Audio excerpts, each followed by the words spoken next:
Hello, my name is Brent Rathgeber, Member of Parliament for Edmonton St. Albert and Member of the House of Commons Justice Committee. I would briefly like to discuss with you a matter of great importance. The federal government has recently released a discussion paper summarizing the Justice Committee's review of Canada's impaired driving laws, including a discussion as to whether to allow for random roadside breath testing. The Justice Committee recommended that Canada adopt this type of legislation as part of a comprehensive strategy to overhaul Canada's impaired driving laws, concluding that current methods of enforcing the law leads police officers to apprehend only a small percentage of impaired drivers, even at roadside traffic stops.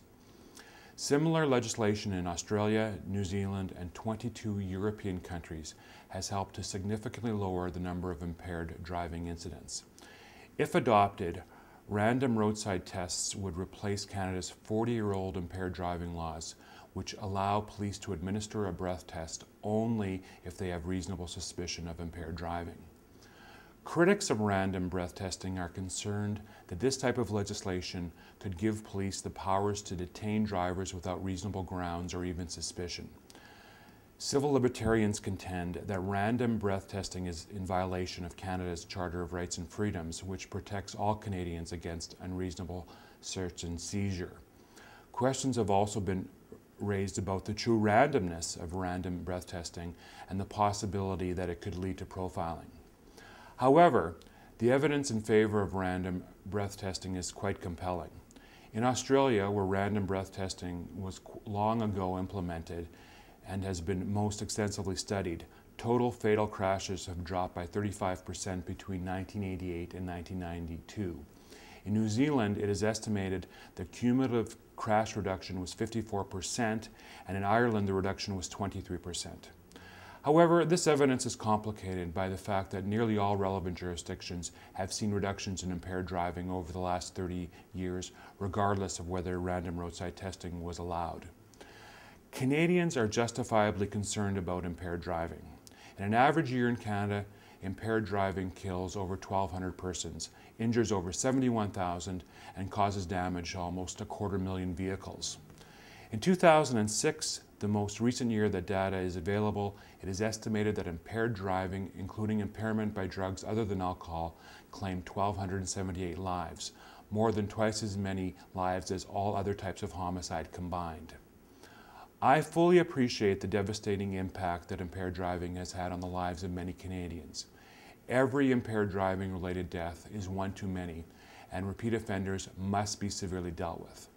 However, keep in mind that the trend in Canada is downward despite our population growth, and that this trend is consistent with most other countries that keep comparable statistics. Introducing legislation allowing police to stop drivers at random for breath tests is only one potential solution to the problem. The federal discussion paper includes a comprehensive set of reforms. They include tougher penalties for repeat offenses, as more than a third of impaired driving charges involve repeat offenders, and also more severe penalties for those with very high breath test readings.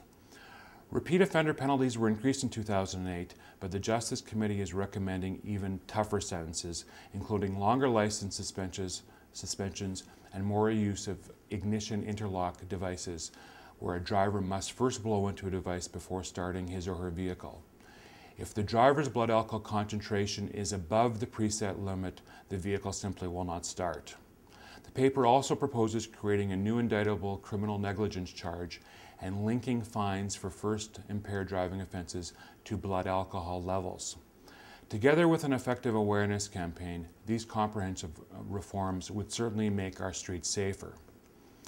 Currently, police must have reasonable and probable grounds that a driver is impaired in order to ask him or her to take a breath test. Refusing to do so is an offense in itself.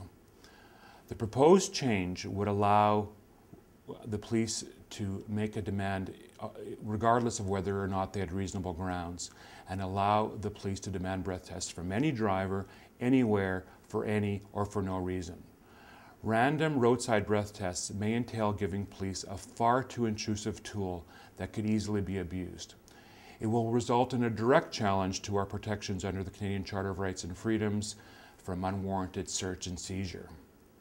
Our government is working hard to repeal the long gun registry based on the premise that law-abiding citizens should be allowed to carry a long gun without state interference.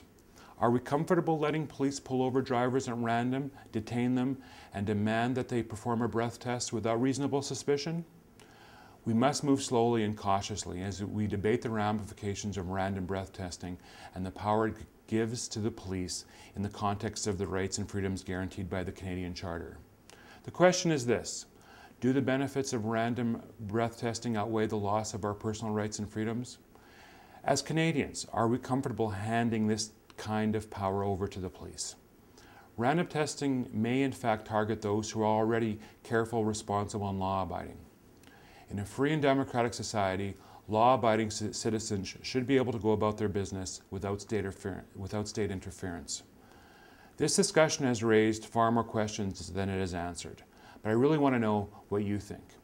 If you'd like to speak to me about random breath testing or any other issue, do not hesitate to contact my office at 780-459-0809 or go to www.brentrathgeber.ca for the link to the federal discussion paper. Thank you for your time.